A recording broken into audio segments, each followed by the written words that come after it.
very much. My name is Helena Scholz-Carlson. And I'm Genny Pfister. And we are the directors of Much Ado About Nothing.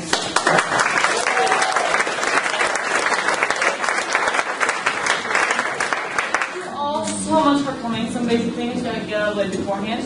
Bathrooms. If you are a girl, you go out this door, then you go to your right, and then you go to the right, and then you go to the right. The bathrooms will be to your right. If you are a man, you go out this door, to your right, another right, go up the stairs, the bathrooms will be on your left. Please be aware too that this center aisle and the aisle on the side will be used liberally, so keep your legs and bags out of them, and to be aware that the action will take place all around you.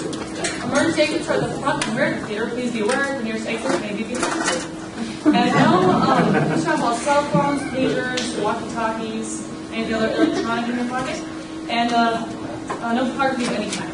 Yes. And there will be a 15-minute intermission with live music on stage. Thank you all so much for being here. We are so excited to share this show with you. Have a great time.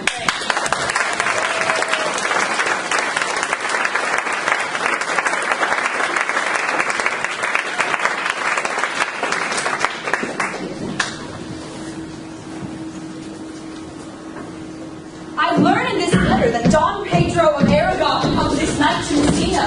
Very near by this, he was not 3 weeks off and elected. How many gentlemen have you lost in this action? A few of any sort, none of name. Victory is twice itself, and the achiever brings home full numbers. I find here that Don Pedro has bestowed much honor on a young quarantine called Claudio. Much deserved on his part and equally remembered by Don Pedro. He had borne himself beyond the promise of his age, doing, in the figure of a lamb, the feats of a lion. He hath indeed better expectation than you must expect of me to tell you how. He hath an uncle here in Messina, will be very much glad of it. I pray you, is Signor Montanto returned from the wars or no? No, none of that, young lady. There is none such in the army of any sort. What is he that you ask for, niece? My cousin means Signor Benedick of Padua. Oh, he's returned, and as pleasant as ever he was. He set up his bills here in Messina and challenged Cupid at the flight. And my uncle's fool, reading the challenge, scribed as Cupid and challenged him at the bird bolt. I pray you, how many have he killed and eaten in these wars? But how many have he killed, for I promise to eat all of his killing. Faith, niece, you tax Signor Benedick too much. But he'll be meet with you, I doubt it not. He hath done good service, lady, in these wars. You had musty victual and ye have hope to eat it. He's a very valiant trenchman. He hath an excellent stomach. And a good soldier, too, lady. And a good soldier to a lady, but what is he to a lord? A lord to a lord, a man to a man, stuffed with all honorable virtues.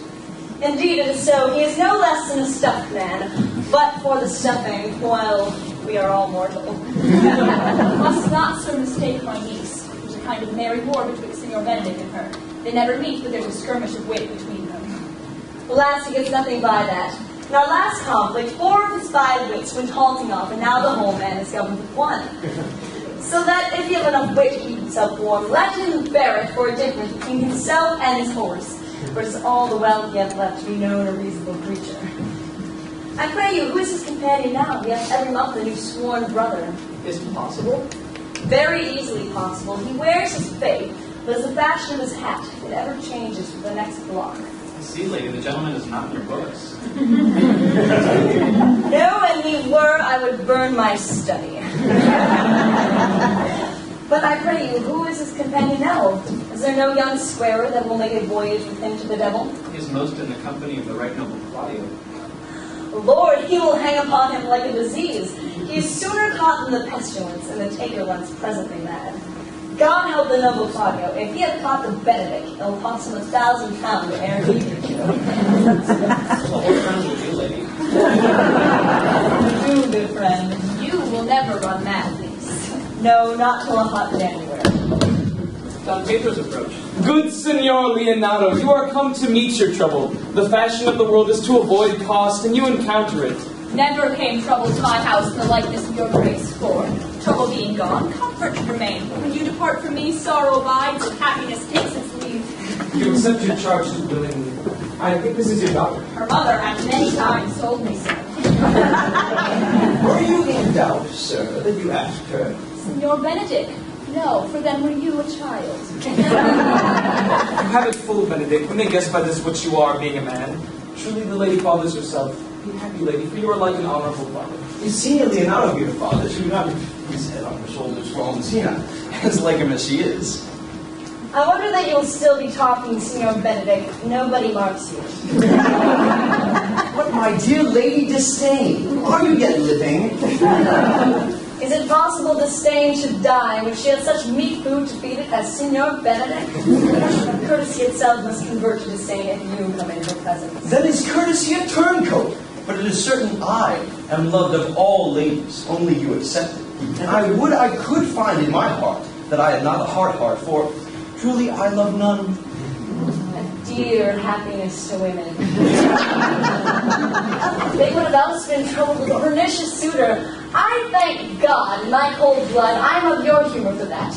I'd rather hear my dog bark at a crow than a man swear he loves me. God, keep your ladyship still in that mind, so some gentleman or other shall escape a predestinate scratched face. Scratching could not make it worse than poor such face as yours would. Well, you are a rare parrot teacher. A bird of my tongue is better than a beast of yours. I would my horse have the speed of your tongue, and so good a continuer. But keep your way, in God's name. I have done. You always end with a jay's trick. I know you of old. This is the sum of all, Leonato. Senor Benedick and Senor Claudio, my dear friend Leonato, have invited you all. I tell him we will stay here at least a month, and he heartily prays some occasion may detain us longer. I dare swear he is no hypocrite, but prays from his heart. If you swear, my lord, you shall not be forsworn. Let me bid you welcome, my lord. Being reconciled to the prince, your brother, I owe you all duty. I thank you. I am not of many words, but I thank you. Your grace, lead on. By your hand, Leonato, we'll go together.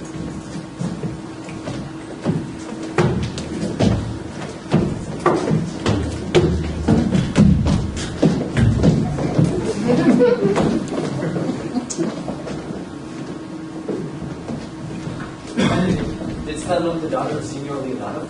I noted not, but I looked on her. Not a modest young lady? Do you question me, as an honest man should do, for my simple true judgment, or would you have me speak after my profession as being a professed tyrant to their sex? No, I pray thee speak in sober judgment. Why, faith, methinks she's too low for a high praise, too brown for a fair praise, and too little for a great praise. Only this commendation I can afford her, that were she other than she is, she were an unhandsome, and being no other but as she is, I do not like her. Thou thinkst I am in sport. I pray thee tell me truly how thou likest her. Would you buy her? Did you inquire after her? Can the world buy such a jewel? Yea. And a case to put it into. Speak you this with a sad brow, or do you play the flouting jack to tell us Cupid is a good hair finder and Vulcan a rare carpenter? Come, in what key shall a man take you to go in the song? In mine eyes she is the sweetest lady that ever I looked on. I can see yet without spectacles, and I see no such thing. There's her cousin. If she not possessed with a fury, exceeds her as much in beauty as the 1st of May doth the last of December. But I hope you have no intent to turn husband, have you? I would scarce trust myself, though I had sworn the contrary, if Hero would be my wife. It's come to this? In faith, hath the world not one man with who will wear his cap with suspicion? Shall I never see a bachelor of threescore again? Go to it, faith, and thou wilt needs thrust thy neck into a yoke. Wear the print of it, and sigh away Sundays. Look, Don Pedro is returned to seek you. What secret hath held you here that you follow not Leonato's? I would your grace constrain me to tell. I charge thee on that. How, Claudio? I can be as secret as a dumb man. I would have you think so, but on my allegiance. Mark you this, on my allegiance. He's in love. Now let's brace. What out short? His answer is.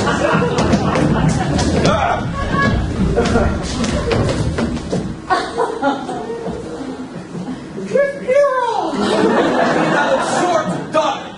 If this were so, brother. Like the old tale, my lord, it is not so, nor 'twas not so, but God forbid it should be so. If my passion change not shortly, God forbid it should be otherwise. Well, amen if you love her, for the lady is very well worthy. Speak this to fetch me in, my lord. By my troth, I spoke my thought. And in faith, my lord, I spoke mine. And by my two faiths and thrones, my lord, I spoke mine. That she is worthy, I know. That I neither feel how she should be loved, nor know how she should be worthy, is the opinion that fire cannot melt out of me. I will die and at the stake. Thou wast never an obstinate heretic in the despite of beauty. Never could maintain his part, but in the force of his will. That a woman conceived me, I thank her. That she brought me up, I likewise give her most humble thanks. But that I will have a retreat winded in my forehead, or hang my bugle in an invisible baldric. All women shall pardon me, because I will do none the wrong to mistrust any. I will do myself the right to trust none. And the fine is, for which I may go the finer, I will live a bachelor. I shall see thee ere I die, look pale with love. With anger, with sickness, or with hunger, my lord, not with love. Whoever I lose more blood with love than I would get again with drinking, pick out mine eyes with a ballad maker's pen, and hang me up at the door of a brothel house for sign of blind Cupid. Well, if thou dost ever fall from this fate, thou wilt prove a notable argument. If I do, hang me in a bottle, like a cat, and shoot at him. Him that hits me, then be clapped on the shoulder and called Adam. Well, as time shall try, in time the savage bull doth bear the yoke. The savage bull may, but if ever the sensible Benedick bears it, pluck out the bull's horns and set them in my forehead, and let me be vilely painted. And in such great letters as they write, here you may have good horse to hire. Let them signify under my sign. Here you may see Benedick, the married man! If this should ever happen, that was to be horn man. Nay, if Cupid had not made all his quiver in Venice, thou wilt quake for this shortly. I look for an earthquake too, then. Well, you temporize with hours. In the meantime, Signor Benedick, repair to Leonato, commend me to him, and tell him I will not fail him at supper, for indeed he hath made a great preparation. I have almost matter enough in me for such an embassage. And so I commit you To the tuition of God from my house if I had it. The 6th of July, your loving friend Benedick. Nay, mock not, mock not. The body of your discourse is sometime guarded with fragments, and the guards are but slightly basted on neither. Ere you flout old ends any further, examine your conscience, and so I leave you. My liege, your highness, thou may do me good. My love is not to teach. Teach it but how, and thou shalt see how apt it is to learn any hard lesson that may do thee good. Hath Leonato any son, my lord? No child but hero, she's his only heir. Thou shalt have to, Claudio. Oh, my lord, when you went onward on this ended action, I looked upon her with a soldier's eye, that liked but had a rougher task in hand than to drive lightning to the name of love. But now I am returned, and that where thoughts have left their places vacant, in their rooms confirming soft and delicate desires, all prompting me how fair young hero is, saying I liked her ere I went to wars. Thou wilt be like a lover presently, and tire the hero with a book of words. If thou dost love fair hero, cherish it, and I will break with her and her father, and you shall have her. Was not to this end that thou beganst to twist so fine a story? How sweet it is to minister to love that no love's grief by his complexion. But lest my liking might too sudden seem, I would have solved it with a longer treatise. What need the bridge more broader than the flood? The fairest grant is the necessity. Look, what will serve us fit? 'Tis once thou lovest, and I will fit thee with the remedy. I know we shall have revelling tonight. I will assume thy part in some disguise, and tell fair hero I am Claudio. And in her bosom I'll unclasp my heart, and take her dearing prisoner with a strong force, and encounter my amorous tale. And then to her father will I break, and the conclusion is, she shall be thine. In practice, let us put precedence.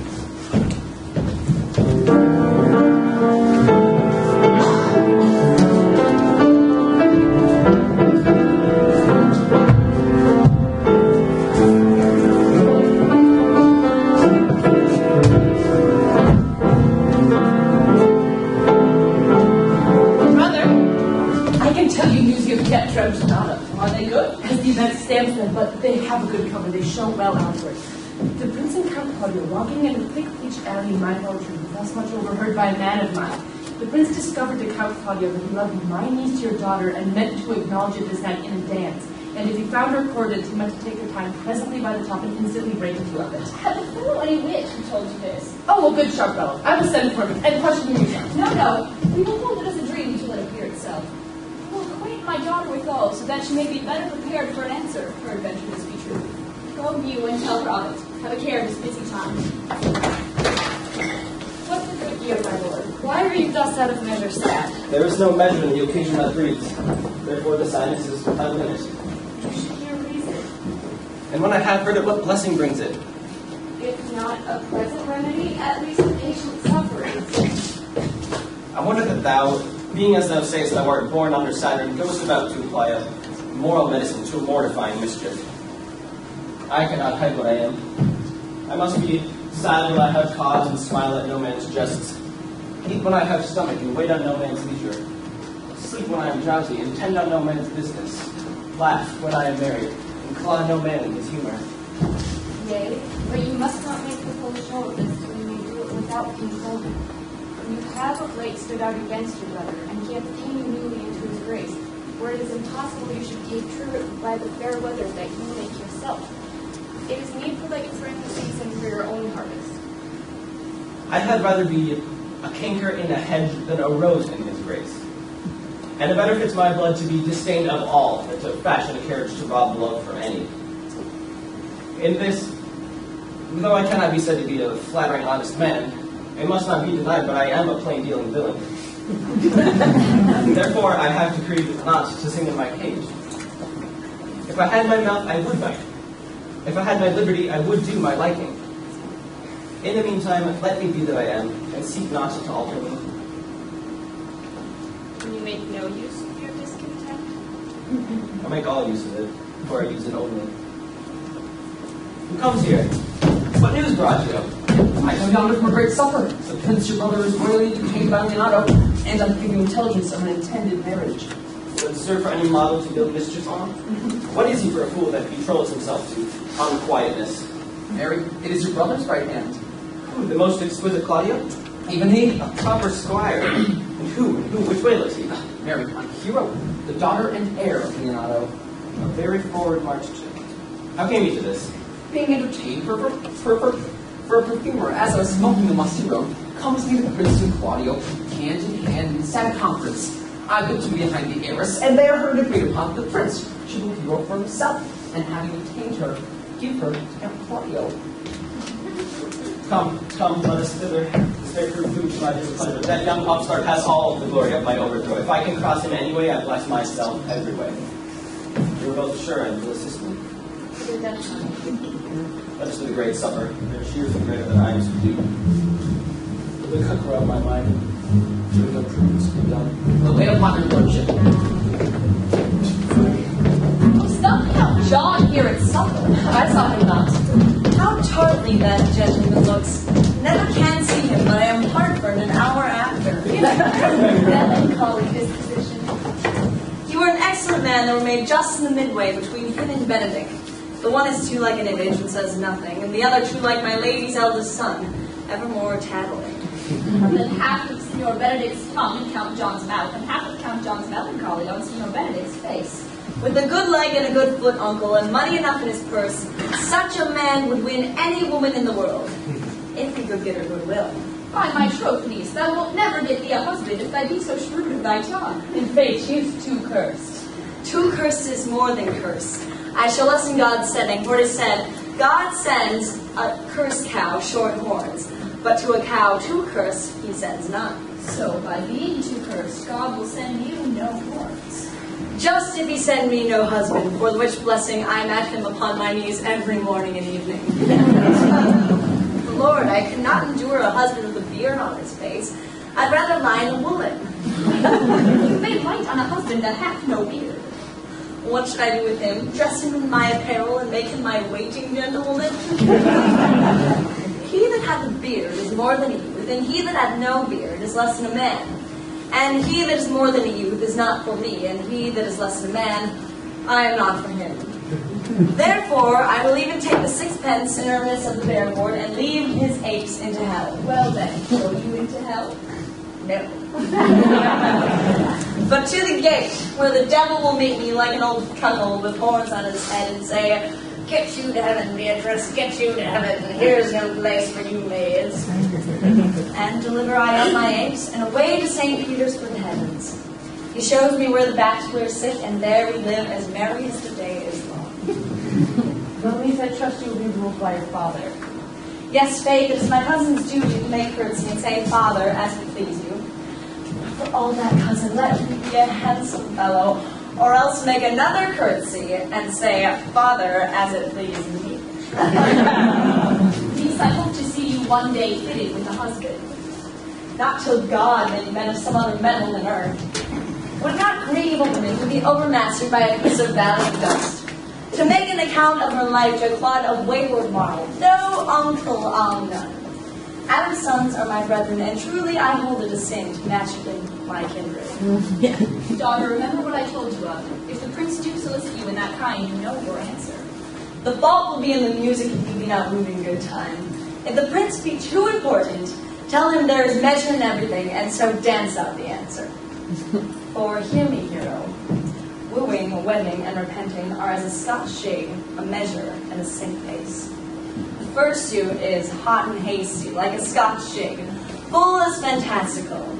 The wedding, mannerly modest, full of state and ancientry, as a measure.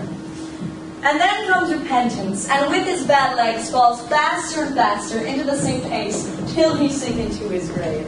And you apprehend passage shrewdly. I have a good eye, uncle. I can see a church by daylight. Grandmothers are angry, sister, make her.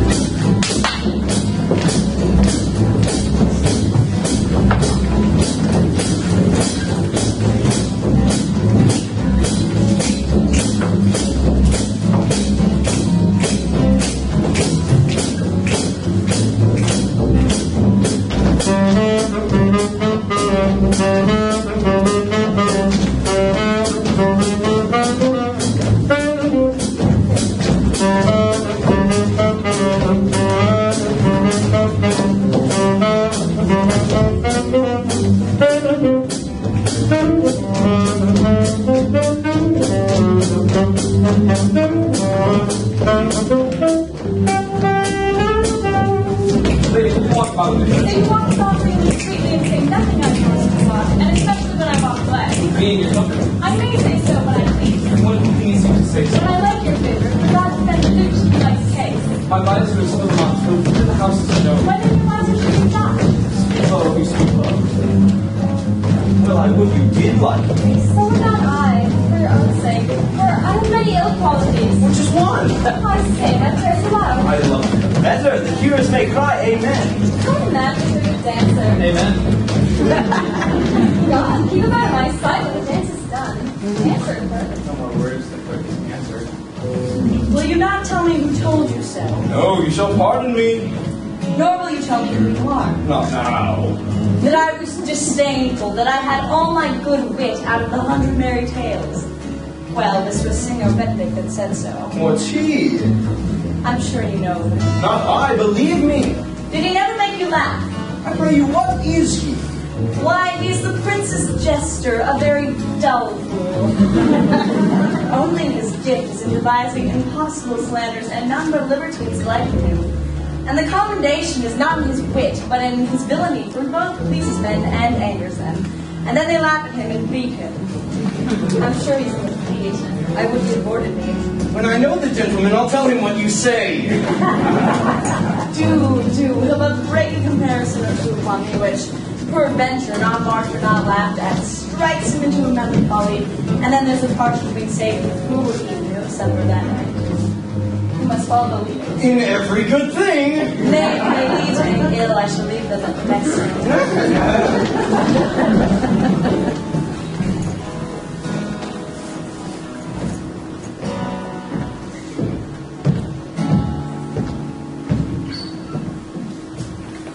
Sure, my brother's hammer is on Pedro. Hath withdrawn with your father's break about it. The ladies followed her, and but one visor remains. And that is Claudio, known by his bearing. Are you not Signor Benedick? You know me well, I am he. Signor, you are very near my brother in his love. He is a neighbor, not a hero. I pray you dissuade him from her. She is no equal for his birth. You may do the part of an honest man in it. How know you he loves her? I heard him swear his affection. So did I too, and he swore he would marry her tonight. Let us to the great supper. Thus answer I in name of Benedick. But hear these ill news with the ears of Claudio. 'Tis certain so, the prince will score himself. Friendship is constant in all other things, save in the office and affairs of love.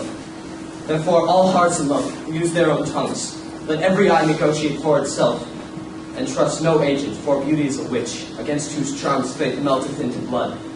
This is an accident of hourly proof, which I mistrusted not. Farewell, therefore, Pedro. Count Claudio. Yea, the same. Come, will you go with me? Whither? Even to the next willow, about your own business, County. Of what fashion will you wear the garland of? About your neck, like a usurer's chain, or under your arm, like a lieutenant's scarf? You must wear it one way, for the prince hath got your hero. I wish in joy of her. Spoken like an honest drovier, so they sell bullocks. But did you think the prince would have served you thus? I pray you, leave me. Oh, now you strike like the blind man. 'Twas the boy that stole your meat, and you'll beat at the post. If it will not be, I'll leave you. Alas, over foul, now will it creep into sedges.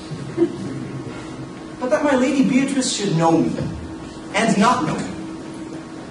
The prince's jester. It may be I go under that title because I am married. Yea, but so I am apt to do myself wrong. I am not so reputed. It is the base, though bitter disposition of Beatrice that puts the world into her person, and so gives me out. Well, I'll be revenged as I may. Signor, where's the count? Can't you see him? Troth, my lord, I have played the part of Lady Fame. I found him here, as melancholy as a lodge in a warren. I told him, and I think I told him true, that your grace had got the goodwill of this young lady. And I offered him my company to a willow tree, either to make him a garland, as being forsaken, or to bind him up a rod, as worthy to be whipped. To be whipped? What's his fault? The flat transgression of a schoolboy, who, being overjoyed at finding a bird's nest, shows it his companion, and he steals it. Wilt thou make a trusted transgression? The transgression is in the stealing. Yet it had not been amiss the rod had been made, and the garland too. For the garland he might have worn himself, and the rod he might have bestowed on you, who, as I take it, have stolen his bird's nest. I will but teach them to sing, and then restore them to the owner. If their singing answer your saying, by my faith, say honestly. But Lady Beatrice had a quarrel with you. The gentleman who danced with her told her she is much wronged by you. Oh, she misused me. Past the endurance of a block, an oak, but with one green leaf on it would have answered her. My very visor began to assume life and scold with her. She told me, not thinking I had been myself, that I was the prince's jester, that I was duller than a great thaw, hurling jest upon jest with such impossible conveyance upon me that I stood like a man at a mark, with a whole army shooting at me. She speaks poignards, and every word stabs. I would not marry her. Though she were in doubt, all Adam had left him before he transgressed. She had made Hercules have turned spit, yea, and had left his club to make the fire. Come, talk not of her. You shall find her the infernal Ate in good apparel.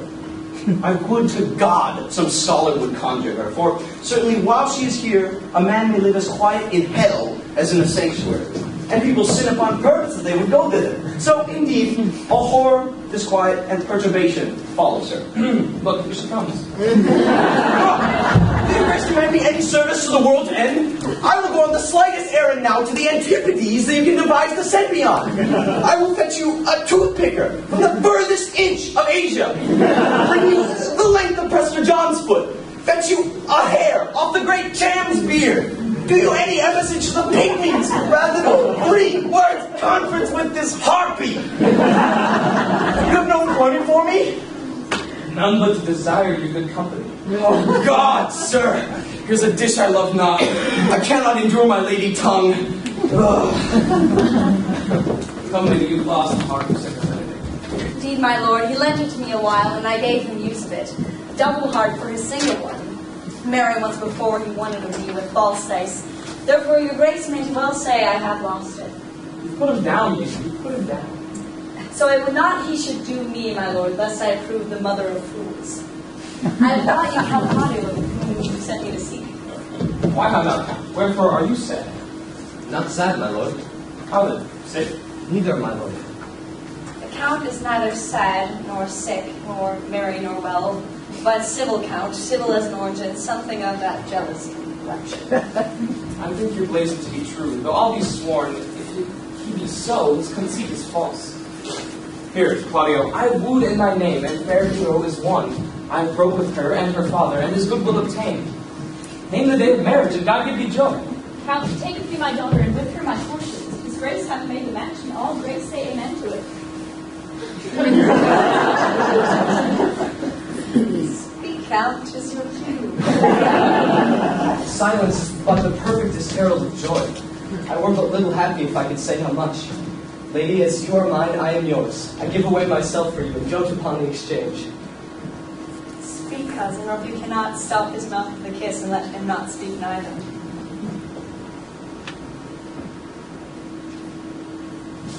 In faith, lady, you were married. Yea, my lord, I thank him, poor fool. He keeps on the windy side of care.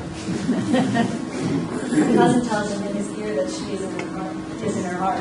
And so she doth, cousin. Good Lord for alliance. There goes everyone in the world but I, and I am sunburnt. I may sit in a corner and cry, hey ho, for a husband. Lady Beatrice, I'll get you. I would rather have one of your father's getting. Had the grace near a brother like you, your father got excellent husbands, if a man could come by them. You have a new lady. No, my lord, unless I may have another for working days. Your grace is too costly to wear every day. But I beseech your grace, pardon me, I was born to speak all mirth and no matter. Your silence most offends me, and to be married best becomes of you, for out of question, you were born in a merry hour. No, sure, my lord, my mother cried. But then there was a stour dance, and under that was I born. Cousins, God give you joy. Niece, wilt thou look to those things I told you of? Cry you mercy, uncle, by your gracious pardon. By my troth of pleasant spirited lady. There is little of the melancholy element in her, my lord. She is never sad but when she sleeps, and not even sad then. My daughter hath often told me she had dreamt of unhappiness and waked herself with laughing. She did not endure to hear tell of it. Oh, by no means. She mocks all her wooers out of suit. She were an excellent wife for Benedick. My lord, if they were but a week married, they would talk themselves mad. How do you, Claudio? When do you need to go to church? Tomorrow, my lord. Time grows on crutches to love all his rights. My dear son, not till Monday, which is hence just said enough. The time too brief to have all things answer my mind. You shake your head so long of breathing. I warn thee, Claudio, time shall not go dully by us. I will, in the interim, undertake one of Hercules' labors, which is to bring Lady Beatrice and Signor Benedick into the mountain of affection with one another. I would fain have it a match, and I would doubt not but to fashion it, if you three will minister such assistance as I give you direction. Lord, I am for you, though it costs me Conrade's watchings. And I, my lord. And you too, gentle hero? I will do any last office, my lord, to help my cousin to a good husband. And Benedick is not the hopefulest of husband that I know. Thus far I can praise him. He is of noble strain, of approved valor, and confirmed honesty.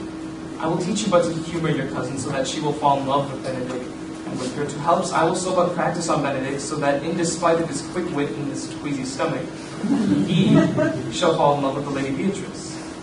If we can achieve this, then Cupid is no longer an archer. All his glory shall be ours, for we are the only love gods. Come in with me and I will tell you about it. It is so. The Count Claudio shall marry the daughter of Leonato. Yea, my lord, but I can cross it. Any bar, any cross, any impediment will be medicinal to me. I am sick with displeasure of him, and whatsoever comes athwart his affection ranges evenly with mine. How canst thou cross this marriage? Not honestly, my lord, but so composed that a dishonesty shall appear in me. Show me briefly how. I think I told your lordship a year since how much I am in favor of Margaret, the waiting gentlewoman to hero. Remember? I can at any unseasonable instance of the night appoint her to look out in the lady's chamber window. What life is in that to the death of their marriage? The poison of that lies in your temper. Go you to the prince your brother. Spare not to tell him that he had wronged his honor in marrying the renowned Claudio, whose estimation you might be hold up. Too contaminated stale. Such one as hero. What proof shall I make of that? Moving up to misuse the prince, to vex Claudio, to undo hero and kill Leonato. Look you for any other issue? Only to despite them I will endeavor anything. Go then. Find me in the hour to draw down Pedro and Count Claudio alone. Tell them that you know that hero loves me.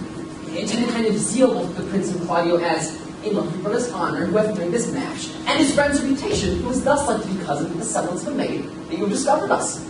You will scarcely leave us out trial, often in instances which have no less likelihood you see me at her chamber with them. Hear me call Margaret hero, hear Margaret turn me Claudio, and bring them to see us on the very night before the intended wedding.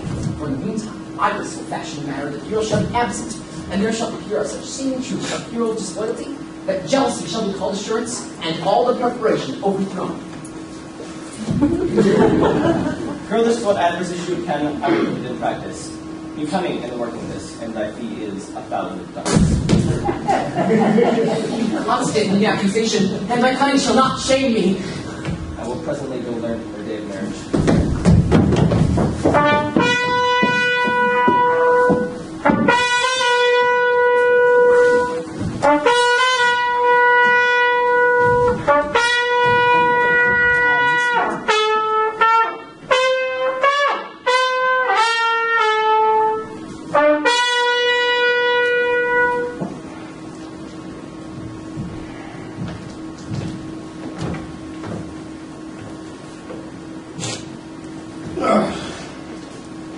Boy!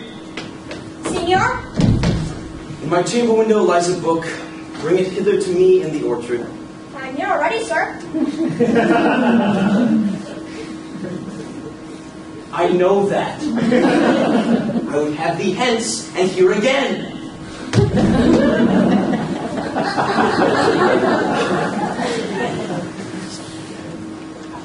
I do much wonder that one man, seeing how much another man is a fool when he dedicates his behaviors to love, will, after he hath laughed at such shallow follies in others, become the argument of his own scorn by falling in love. And such a man is Claudio. I have known when there was no music with him but the drum and the fife. And now, had he rather hear the tabor and the pipe. I have known when he would have walked 10 miles afoot to see a good armor. And now will he lie 10 nights awake, carving the fashion of a new doublet. He was wont to speak plain and to the purpose, like an honest man and a soldier. And now is he turned orthography? His words are a very fantastical banquet. Just so many strange dishes. May I be so converted and see with these eyes? I cannot tell. I think not. I will not be sworn, but love may transform me into an oyster. But I'll take my oath on it. Till he have made an oyster of me, he shall never make me such a fool. One woman is fair, yet I am well. Another is wise, yet I am well. Another virtuous, yet I am well. Till all graces be in one woman will not come in my grace.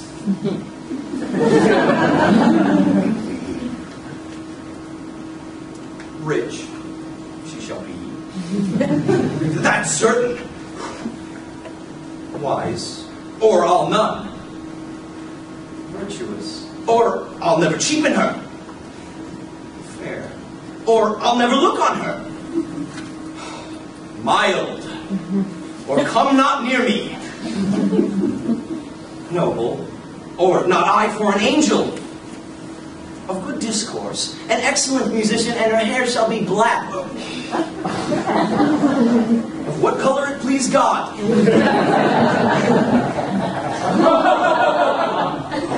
The Prince and Monsieur Love will hide me in the arbor. Come, shall we hear this music? Yea, my good lord, how still the evening is, as hushed on purpose to grace harmony. See you were Benedick at dinner, son? Oh, very good, my lord. The music ended will fit the kit box for a pennyworth. Come, Balthasar, will you hear that song again? Oh, good, my lord. Tax not so bad a voice to slander music any more than once. It is a witness still of excellency to put a strange mask on his own perfection. Now pray thee sing and let me woo no more. Because you talk of wooing, I will sing. Since many a wooer doth commence his suit, to her he thinks not worthy, yet he woos, yet will he swear he loves. Now pray thee sing, or if thou wilt hold a longer argument, do it in notes. Note this before my notes. There's not a a note of mine that's worth the noting. He's a very crotchets he speaks. Notes, forsooth, and nothing. Oh, now, divine heirs, now is he so ravished? Is it not strange that sheep's guts should hail souls out of men's bodies? Well, a horn for my money when all's done. Sigh no more, ladies, sigh no more. Men were deceivers ever. One foot in sea and one on shore. To one thing constant never. Then sigh not so, but let them go. And be you blithe and bonny, converting all your sounds of woe into pain, bonny, bonny. Sing no more, ladies, sing no more. Of dump so dull and heavy. The fraud of men was never so, since summer first was leafy. And sigh not so, but let them go, and be you blithe and bonny, converting all your sounds of woe into pain, bonny, bonny. I might drop a good song. I'm a nil singer, my lord. No, Faith. I think it's well enough for a ship. And he had been a dog that would have howled thus. They would have hanged him. I pray God his bad voice bode no mischief. I would as lief would have heard the night raven, come what plague could have come after. Yea, Mary, dost thou hear, Balthasar? I pray thee, get us some excellent music, for tomorrow we would have it at the Lady Hero's chamber window. The best I can, my lord. Do so. Farewell. Come hither, Leonato. What was it you told me of today, that the Lady Beatrice was in love with Signor Benedick? Oh, Marja, stop on, foul sis. I did never think that lady would have loved any man. No, nor I neither. But most wonderful she should so dote on Signor Benedick, whom she had in all outward behavior seemed ever to abhor. What's possible? Sits the wind in that corner? By my troth, I know not what to think of it, but that she loves him with an enraged affection. It's past the infinite of thought. Maybe she doth but counterfeit. Faith, like enough. Oh God, counterfeit! There was never counterfeit of passion came so near the life of passion as she discovers it. Why, what effects of passion shows she? Bait the hook well, this fish will bite. What effects, my lord? She will sit you. You heard my daughter tell you how. She did, indeed. How, pray you? You amaze me. I would have thought her spirit to be invincible against all assaults of affection. I would have sworn it had, my lord, especially against Benedick.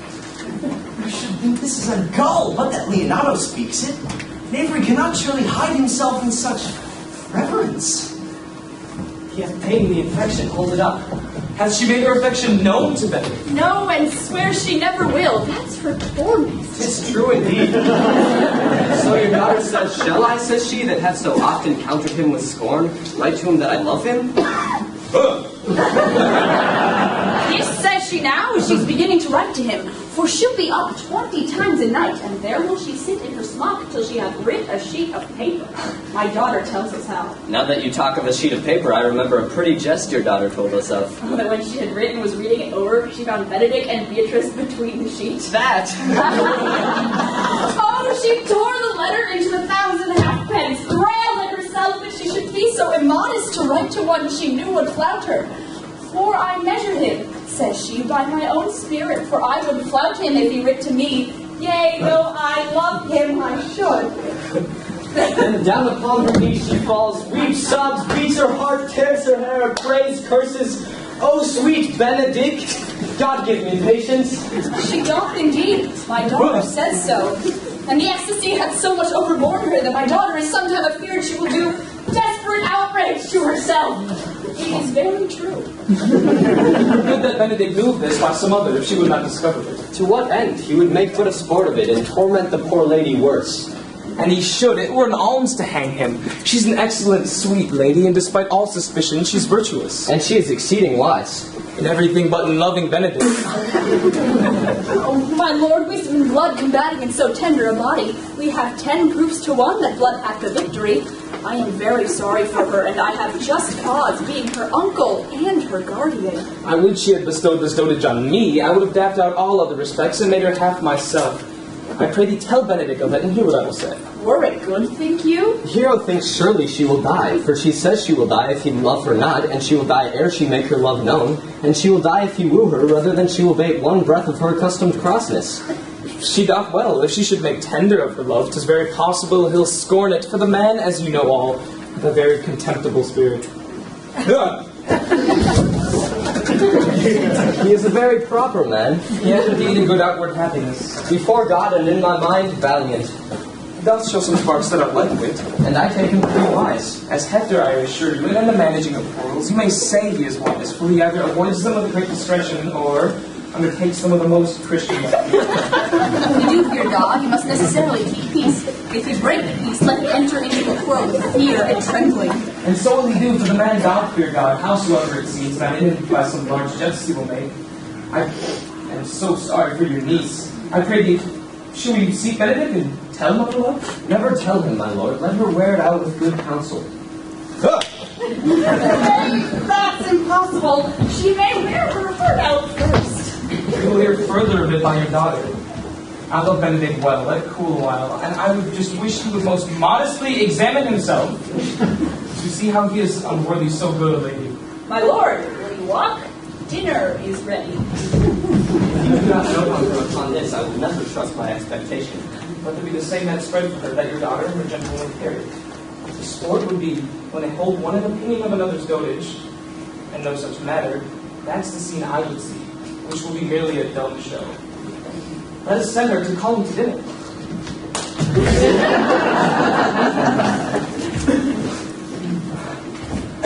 This can be a trick. The conference was sadly born. They have the very truth of this from Hero. It's such a pity, the lady.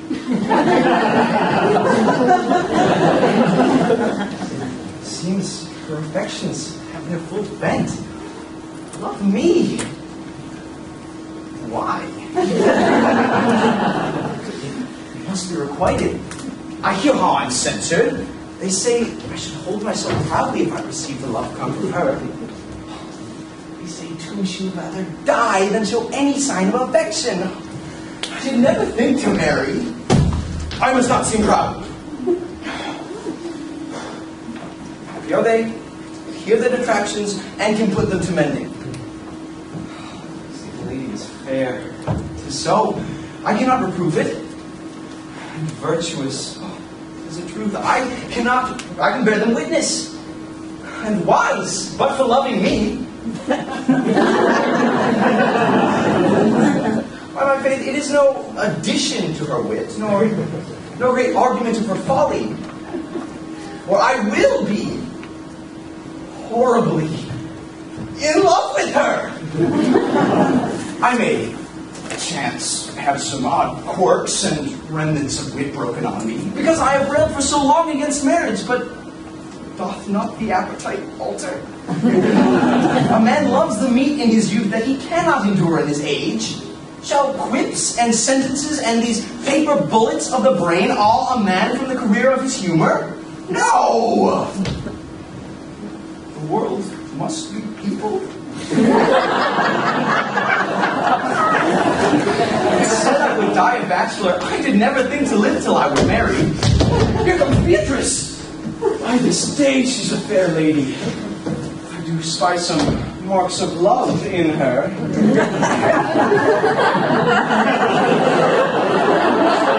Against my will, I am sent to bid you to come in to dinner.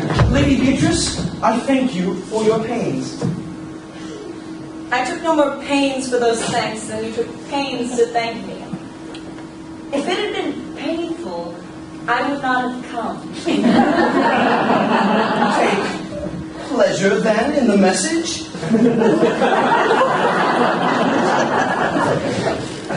Yea, just so much as you may take upon a nice point and choke a dull withal.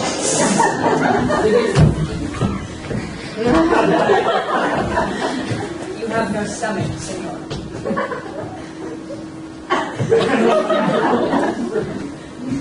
Very well.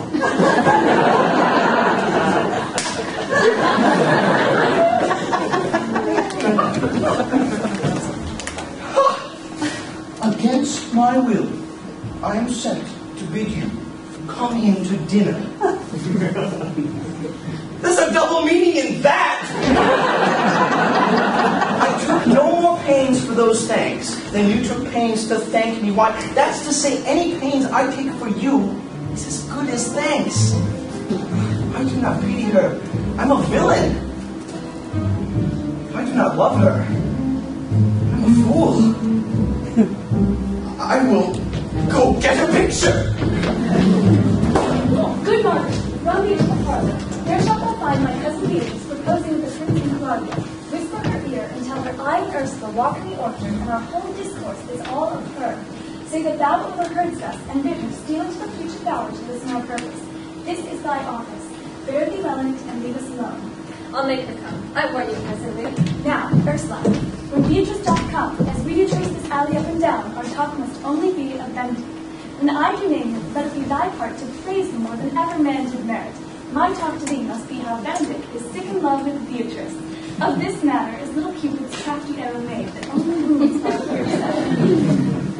Now, begin, for look where Beatrice, like a bastard, runs first by the ground to hear our compliments. Wasn't just angling as to see the fish cooked with her golden oars and silver stream and greedily devour the treacherous bait. So mingled we for Beatrice, who even now is couched in the woodbine Borachio. You do not my part of the dialogue. Then let us go near her, so her ear lose nothing in the false sweet banquet we lay for her. No, truly, Ursula, she is too disdainful. I know her spirits are as coy and wild as haggards of the rock. But are you sure that Benedick loves Beatrice so entirely? So says the prince and my betrothed lord. Did they bid you tell her of it, madam? They did entreat me to acquaint her of it, but I persuaded them, if they love Benedick, to wish him wrestle with affection, and never to let Beatrice know it. Why did you so? Doth not the gentleman deserve as full as fortunate led as ever Beatrice took out for? Oh, God of love, I know he doth deserve as much as may be yielded to a man, but nature never framed a woman's heart of prouder stuff than that of Beatrice. Disdain and scorn ride sparkling in her eyes, misprizing what they look on, and her wit values itself so highly that to her all matter else seems weak. She cannot love, nor take no shape nor product of affection. She's so self-endeared. Sure, I think so. Therefore, it were not good she knew his love lest she makes fun of it. Why, you speak true. I never yet saw a man, how wise, young, how noble, rarely featured, but she would spell him backward. If fair-faced, she would swear the gentleman should be her sister. If black, nature, drawing of an antic, made a flower plot. If tall, a lentil-headed. If low, an agate, very large cut. If speaking, a vein, blown with all winds. And if silent, why, a block moved with none. So turns she every man wrong side out, and never gives to truth and virtue that which simpleness and merit purchaseth. Sure, such carping is not commendable. No, not to be so odd and from all fashions as Beatrice is. But who dare tell her so? If I should speak, she would mock me into air. Oh, she would laugh me out of myself, press me to death with wit. Therefore, let Benedick, like covered fire, consume away in sighs, waste inwardly. For a better death than die with mocks, which is as bad as die with tickling. Then tell her of it, hear what she will say. No, rather I would go to Benedick and counsel him to fight against his passion. And surely I'll devise some honest slanders to stain my cousin with. One doth not know how much an ill word may poison my ear. Oh, do not do your cousin such a wrong. She cannot be so without true judgment. Having so swift and excellent a wit as she is prized to have, and true is so rare a gentleman as Signor Benedick.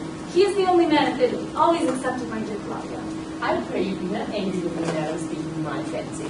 Signor Benedick, for shape, forbearing, argument, and valour, goes foremost in report for Italy. Indeed, he hath an excellent good name. His excellence did earn it ere he had it. When are you married, madam? Why, every day, tomorrow. Come, go in, I'll show thee some attires and have thy counsel which is the best to furnish me tomorrow. She's fine, I warned you give proper madam. If it proves so, then loving goes by halves. Some Cupid kills with arrows, some with traps. What fire is in mine ears? Can this be true? Stand I condemned for pride and scorn so much? Contempt, farewell, and maiden pride adieu. No glory lives behind the back of such. And Benedick, love on. I will requite thee, taming my wild heart to thy loving hand. If thou dost love, My kindness shall incite thee to bind our loves up into a holy band.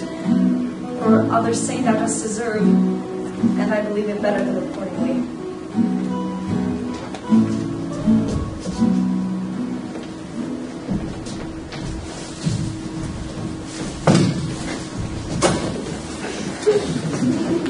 I do but stay till you're ready to be consummated, and then I move on more toward area. I'll bring you thither, my lord, if you'll vouchsafe me. Nay, there will be a greater soil in the new gloss of your marriage as to provide a child with a new coat and then forbid him to wear it. I will only be bold with Benedick for his good company, for from the crown of his head to the sole of his foot he is all mirth. He hath twice or thrice cut Cupid's bowstring, and the little hangman dare not shoot at him. His heart is as sound as a bell, and his tongue is the clapper, for what his heart thinks, his tongue speaks. Gallants, I am not as I have been. So say I, methinks you are sadder. I should be in love. Hang him, truant. There's no drop of blood in him to be truly touched by love. I have the toothache. Draw it. Hang it! You must hang it first and draw it afterwards. What, a sigh for a toothache? Who wears but a humor or a word? Well, everyone can master a grief, but he that has it. Yet say I, he is in love. Nay, there is no appearance of fancy in him, unless his fancy be to be strange disguises, as to be a Dutchman today, a Frenchman tomorrow, in the shape of two countries at once. A German from the waist downwards, all slops, and a Spaniard from the waist upwards, no doublet. Unless he hath a fancy to this foolery, as it appear he hath, he is no fool for fancy, as you would have it if he is. If he be not in love with some woman, there's no believing all signs. He brushes his hat of mornings. What should that bode? Nay, or rubs himself with civet. Can you smell him out by that? That's as much to say, sweet youth's in love. The greatest note of it is his melancholy. And when was he wont to wash his face? Yea, or to paint himself, for the which I hear what they say of him. Nay, but his jesting spirit, which is now crept into a loose string and now governed by stops. Indeed, this feels a heavy tale for him. Conclude, he's in love. Nay, but I know who loves him. I would know that too. I warrant one that knows him not. Yes, and all fulfill conditions, and despite of all, dies for him. She shall be buried with her face upwards. Yet is this no charm for the toothache? Old Signor, walk beside you. I have studied 8 or 9 wise words to speak to you, which these hobby horses must not hear.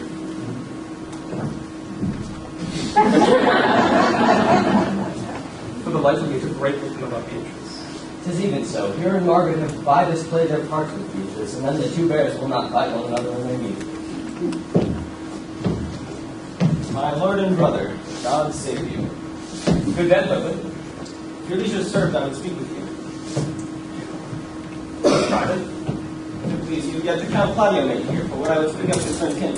What's the matter? Means your lordship to be married tomorrow? You know he does. I know not that, and he knows I know. If there be any impediment, I pray you discover it. I came hither to tell you, and circumstances shortened.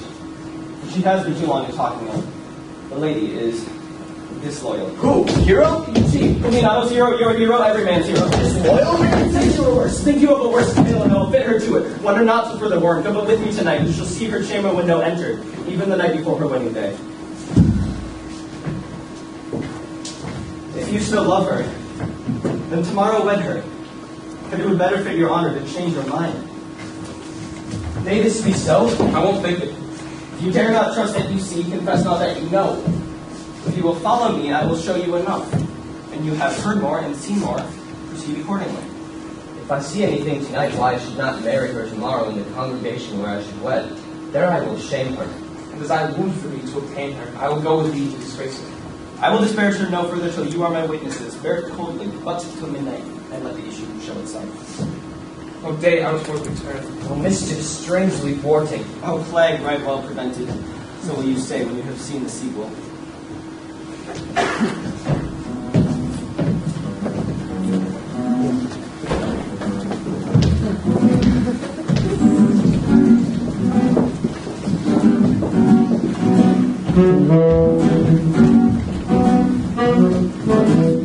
Are you good men and true? Yea, or else were it pity that they should suffer salvation, body and soul. Nay, that were punishment too good for them. If they should have any allegiance in them, being chosen for the prince's watch. Well, give them their charge, never doctor. First, Who think you the most desertless man to be constable? George Seagull, sir, for he can write and read. Come hither, neighbor Seagull. God hath blessed you with a good name. To be a well-favored man is the gift of fortune, but to write and read comes by nature. Oh, progressive. You have, I knew it would be your answer. Well, for your favor, sir, why give God thanks, and make no boast of it. And for your writing and reading, let that appear that there is no need for such vanity.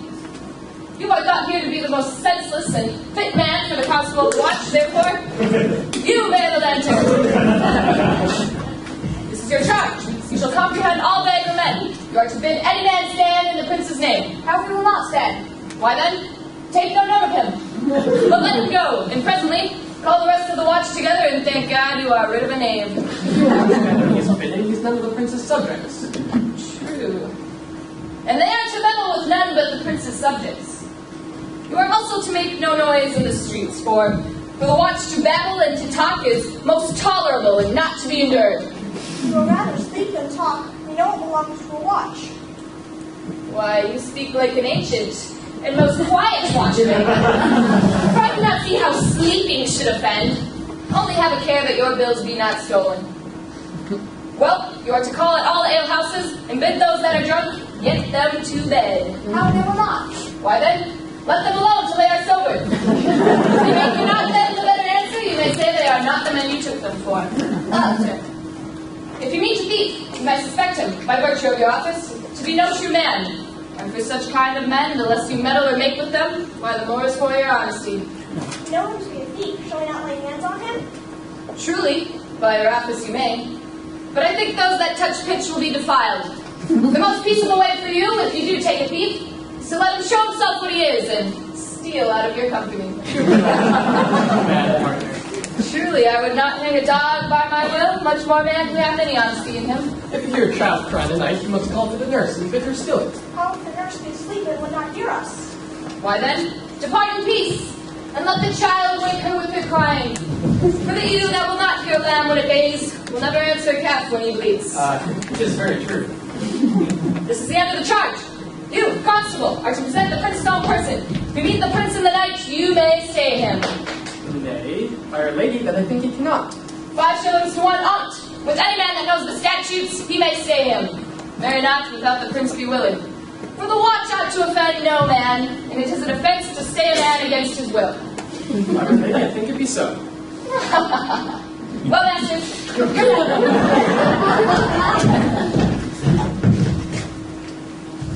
and there be any matter of weight chances, call up me. Keep your fellows' counsels and your own. And good night. Come, neighbor. Well, master, we are charged. Let us sit here upon the church bench till 2 and then to bed.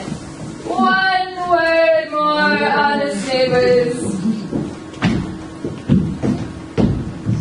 I pray that you watch about Signor Leonato's door. For the wedding being there tomorrow, there's a great coil tonight. Adieu. Be vigilant, I beseech you. What, Conrade? Peace, sit.